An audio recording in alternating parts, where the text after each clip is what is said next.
Nous avons tous dans le cœur un auteur très spécial dont on a dévoré toutes les publications et qui nous a marqué car ses livres ont radicalement changé notre vie. Aujourd'hui, dans une brève un peu plus intime que les autres, j'ai envie de vous faire découvrir le mien.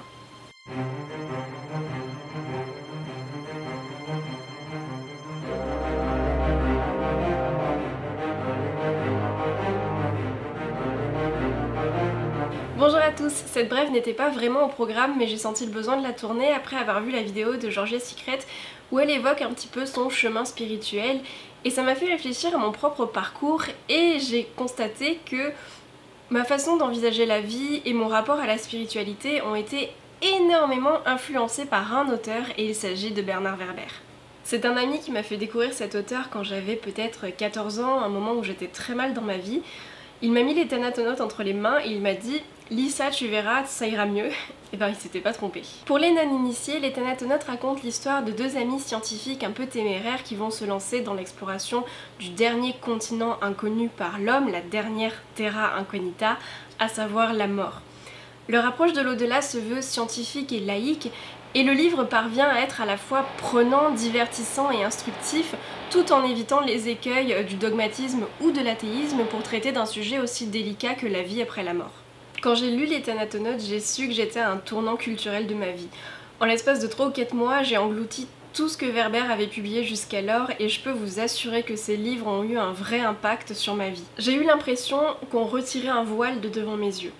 J'ai grandi dans une famille pas vraiment religieuse, c'est-à-dire que mes parents ont chacun leurs croyances, mais ils ne sont pas du tout pratiquants, et surtout ils ne m'ont jamais parlé de religion quand j'étais petite, jamais.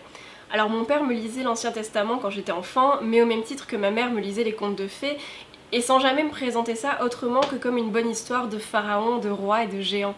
Ce qui fait que quand j'ai découvert Bernard Werber, j'étais totalement vierge de ces genres de questions un petit peu religieuses ou spirituelles, et ça a été un vrai choc, mais au bon sens du terme. Bernard Werber m'a permis de poursuivre le travail initié par mes parents, à savoir me forger mes croyances propres et mes opinions propres quand il s'agit de religion ou de spiritualité. Bernard Werber m'a appris à demeurer curieuse, à toujours garder l'esprit ouvert mais aussi l'esprit critique, à remettre les choses en question, à remettre en cause les informations que je recevais, mais il m'a aussi appris l'humilité. Il m'a fait comprendre que j'étais toute petite face à l'immensité de l'univers et que le monde entier ne tournait pas autour de mes petits problèmes d'adolescente. Il m'a aussi montré que parfois, pour comprendre les choses, c'était plus facile de se mettre un petit peu en retrait et d'observer la situation avec des yeux étrangers. Il m'a aussi montré qu'il était possible d'avoir une vie spirituelle intense tout en adhérant à aucune religion, en étant anti-religieux,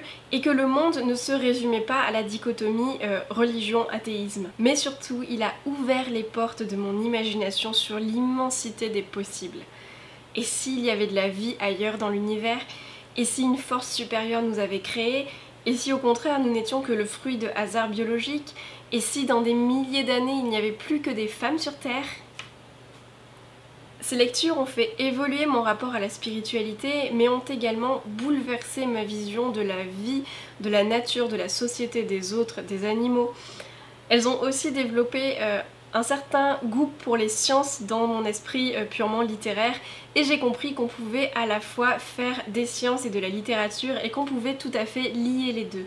Bernard Werber a toujours été un peu comme un père spirituel pour moi qui m'accompagnait dans les moments un petit peu compliqué de ma vie, qui m'aidait à trouver des solutions sans jamais m'en imposer évidemment. Et ce qui est drôle, c'est qu'il a aussi été là pour les moments importants de ma vie. Et par exemple, ma toute première épreuve de bac, c'était l'option théâtre, et j'avais choisi de jouer avec une amie, nos amis les humains. Et oui, j'incarnais le scientifique. Bon. Quand j'ai rencontré mon chéri pour la première fois, on s'est mis à parler de Bernard Werber au bout de même pas 1 heure et on a su à ce moment-là qu'on avait une connexion. Et d'ailleurs, notre tout premier voyage en amoureux, c'était pour le rencontrer. J'ai aussi choisi de lui consacrer 2 années de ma vie et j'ai ainsi vu naître avec beaucoup d'émotion mon mémoire de fin de master que j'ai pu lui remettre en main propre en septembre dernier, et ça c'est un très bon souvenir. D'ailleurs, en ce qui concerne mon mémoire qui s'intitule Espace de l'écriture et écriture de l'espace dans la trilogie des dieux de Bernard Werber, Vous pouvez le retrouver en ligne sur la plateforme Dumas. Alors je sais pas encore si je vais mettre le lien en barre d'infos parce que c'est un peu intime pour moi mon mémoire, donc je suis pas sûre encore de le mettre. Mais si jamais ça vous intéresse, n'hésitez pas à me le demander en commentaire et je pense que je vous enverrai le lien. Je peux vous dire que lire Bernard Werber a fait de moi quelqu'un de meilleur. Ça m'a permis d'acquérir un esprit critique aiguisé tout en gardant le cœur ouvert, prêt à être émerveillé. Et aujourd'hui, ces bouquins sont beaucoup plus importants pour moi, beaucoup plus précieux et beaucoup plus sacrés que n'importe quelle Bible. Et voilà, j'espère que cette vidéo un peu différente des autres parce que je parle de mon rapport intime à une œuvre et à un auteur plus que d'un livre en particulier ne vous aura pas déplu. Si ça vous a intéressé, n'hésitez pas à partager la vidéo, ça me ferait très plaisir. Et en attendant, j'attends vos réponses à vous dans les commentaires, à savoir quel est l'auteur ou le livre qui a radicalement changé votre vie d'un point de vue spirituel ou autre, hein, je suis très curieuse. Vous pouvez me retrouver sur tous les réseaux sociaux comme d'habitude et sur le blog, je vous mets tous les liens autour de moi et je vous dis à très bientôt.